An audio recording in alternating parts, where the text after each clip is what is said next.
Bienvenue à Ponda Muka, le plus grand temple virtuel de prière réelle.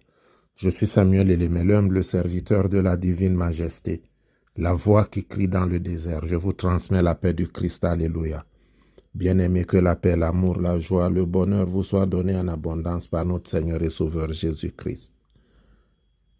La méditation continue à paraître. Cependant, comme je vous l'avais déjà dit il y a quelque temps, je ne peux continuer à la partager à tous les abonnés.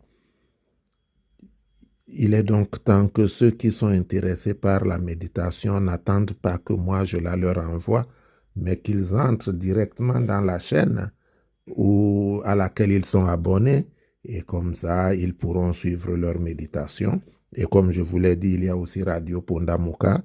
Je vous remettrai le lien de la radio et vous pourrez toujours rester connectés à toutes nos activités. Que Dieu soit avec vous, que Dieu vous fortifie. Continuez à vous abonner, à partager, à liker, à commenter, à dire ce que vous pensez de votre méditation et surtout à nous dire ce que l'Éternel fait dans votre vie. Notre méditation de ce jour est tirée du psaume 23, 1. L'Éternel est mon berger, je ne manquerai de rien. Fin de lecture. Ce psaume connu de tous cache des richesses que l'on ne pourra jamais sonder entièrement. Dans la première partie, David parle du bon berger et lui rend témoignage, ce qui devrait être aussi notre expérience. Mais à partir du verset 4, quelque chose change. Quand je marche dans la vallée de l'ombre de la mort, je ne crains aucun mal, car tu es avec moi. Ta houlette et ton bâton me rassurent. Le il est changé en tu. Pourquoi? Parce que David a traversé la vallée de l'ombre de la mort. Te retrouves-tu subitement en face de cette vallée? Le je doit disparaître pour laisser la place au tu, c'est-à-dire à Christ. L'ombre nous paraît-il très épaisse, incompréhensible? Ne pleurons pas, car il est avec nous. Car tu es avec moi, ta houlette et ton bâton me rassurent. Que s'est-il passé dans ce récit? Si le il est devenu tu dans la vallée de l'ombre de la mort, c'est que la brebis y a rencontré son Seigneur. L'a découvert tout à nouveau, et désormais, la relation avec lui est plus personnelle et intime. Cette vallée et cette ombre sont là, sur le chemin de chaque brebis. Mais il n'y a pas de vallée sans montagne, il n'y a pas d'ombre sans lumière. Quand l'épreuve aura porté son fruit dans ta vie, il en résultera une marche plus conséquente derrière ton berger. Alors nous pourrons dire, tu dresses devant moi une table. En face de mes adversaires, tu oins d'huile ma tête et ma coupe déborde. Quand cette relation spirituelle est établie, je dirais quand elle est rétablie, la table garnie remplace la pauvreté et la disette de notre vie spirituelle. Es-tu prêt à faire disparaître le je pour céder la place au tu?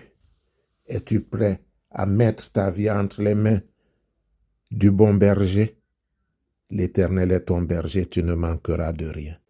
Ne cours pas derrière les honneurs, ne cours pas derrière la richesse. Tout ce qui est élevé n'est pas sain.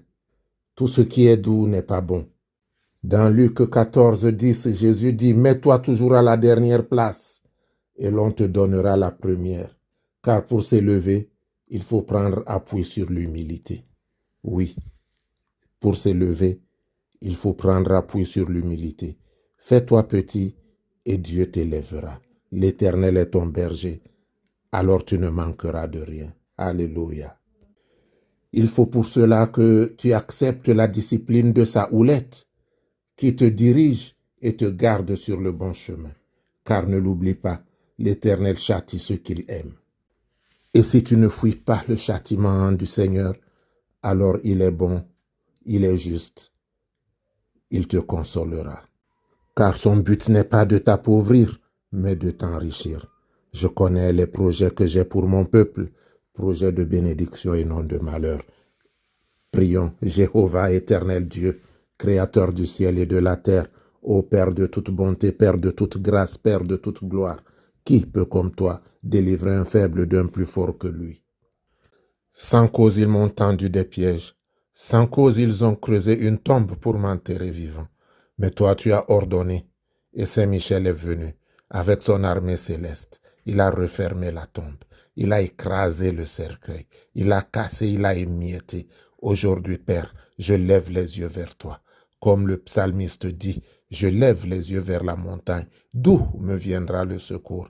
Je sais que le secours me vient de l'Éternel. Alors, Père, pardonne mes fautes, pardonne mes transgressions. Ne repousse pas avec colère ta servante, ne repousse pas avec colère ton serviteur, mais dans ta bonté, ta miséricorde, tiens-moi par la main et sors-moi de la vallée de l'ombre de la mort. Toi qui es lumière, Christ, lumière du monde, conduis-moi dans ta lumière. Jésus est ma lumière, moi je l'écouterai. Le temps est arrivé, je lui appartiendrai. Oui, Père, je t'appartiens. Que ta houlette, ton bâton, me mettent sur le bon chemin, afin que je ne me détourne ni à gauche ni à droite de tes lois, de tes préceptes, de tes commandements, pour que les bénédictions contenues dans Deutéronome 28 soient mon partage. Éternel mon Dieu, éternel mon roi, manifeste-toi donc puissamment et rends gloire à ta gloire au nom de Jésus. Amen. Bien-aimés, c'est le moment de prendre votre bouteille d'eau. L'eau est source de vie. La parole déclare qu'au commencement, l'Esprit de Dieu se mouvait au-dessus des eaux. C'est pourquoi l'eau est un élément naturel de force. Et Jésus est la source de vie. Cette eau que tu boiras et tu n'auras plus jamais soif, c'est Christ. Tiens ta bouteille d'eau et invoquons l'Éternel. C'est l'heure de la délivrance, c'est l'heure de la restauration, c'est l'heure de la guérison miraculeuse. Au commencement était le Verbe et le Verbe était avec Dieu et le Verbe était Dieu. Père céleste, gloire à toi. Voici l'eau que ton enfant tient entre les mains au nom de Jésus-Christ. Que cette eau, Père céleste, devienne l'eau et le sang coulés des 5 plaies du Christ sur la croix, afin qu'en la buvant, ton enfant soit justifié devant toi et que toute maladie disparaisse de son corps. Que Saint Raphaël vienne avec l'armée céleste au nom de Jésus-Christ apporter le réconfort. Éternel Dieu, c'est toi qui combats avant le combat, c'est toi qui combats après le combat. Ordonne à Saint Michel de descendre puissamment avec l'armée céleste, qu'il prenne le grand, le petit bouclier pour combattre le bon combat et délivrer ton enfant de tout sortilège, délivrer ton enfant de tous les autels de Baal où son nom a été enterré. Ô Christ roi vivant, c'est toi qui es le Dieu qui guérit, c'est toi qui es le Dieu qui délivre, c'est toi qui es le Dieu qui restaure. Alors par la puissance du Saint-Esprit, nous ne sommes pas dignes de te recevoir, mais dis un seul mot. Dis-le maintenant, afin que le miracle que nous espérons se produise et que ton nom, rien que ton nom, soit célébré. Pour ta restauration, Dieu dit dans Joël 2, 24, « Je vous remplacerai les années qu'ont dévoré la sauterelle, ma grande armée que j'avais envoyée contre vous. Vous mangerez et vous vous rassasierez, et vous célébrerez le nom de l'Éternel votre Dieu, qui aura fait pour vous des prodiges. Amen. » Que l'Éternel te bénisse et qu'il te garde. Que l'Éternel fasse luire sa face sur toi et qu'il t'accorde sa grâce. Que l'Éternel tourne sa face vers toi et qu'il te donne la paix. Notre Père qui es aux cieux, que ton nom soit sanctifié, que ton règne vienne, que ta volonté soit faite sur la terre comme au ciel. Donne-nous aujourd'hui notre pain de ce jour. Pardonne-nous nos offenses, comme nous pardonnons aussi à ceux qui nous ont offensés. Et ne nous laisse pas entrer en tentation, mais délivre-nous du mal, car c'est à toi qu'appartiennent le règne, la puissance, la gloire, pour les siècles des siècles. Amen.